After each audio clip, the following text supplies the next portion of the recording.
আজ পাট শাক দিয়ে ডাল বানাবো। দেখুন, ডালটা আগে সেদ্ধ করে নিয়েছি, মুসুরির ডাল।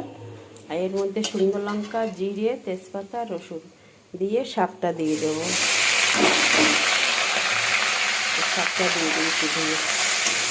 শাকটা ভাজা ভাজা করে তারপর ডালটা দেবো। শাকটাকে ভাজা ভাজা হবে।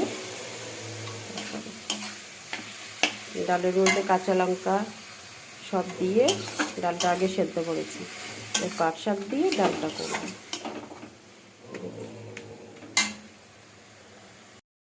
পাট শাক দিয়ে ডাল করলাম। পাট শাকটা আগে ভেজে নিয়েছি। পাট শাকটা ভেজে তারপরে এই যে সম্বারা দিলাম, ঢেলে দিয়েছি। বন্ধুরা দেখুন, একদম ঘন থকথকে হয়ে গেছে। নামাবার আগে একটু মিষ্টি একটু দিয়ে স্বাদ মতন নুন দিয়ে নামিয়ে নিতে হবে। দেখুন কত সুন্দর হয়েছে এটা। এবার ফুটলে নামিয়ে নেব। দেখুন কত সুন্দর হয়ে গেছে পাট শাকের ডাল। বুঝেছেন? দেখেন একদম থকথকে ঘন। দেখেন এই দিয়েই ভাত খাওয়া হয়ে যাবে। দেখুন কত সুন্দর। এবার আমি নামিয়ে নেব। দেখেন কত সুন্দর এটা হয়ে গেছে।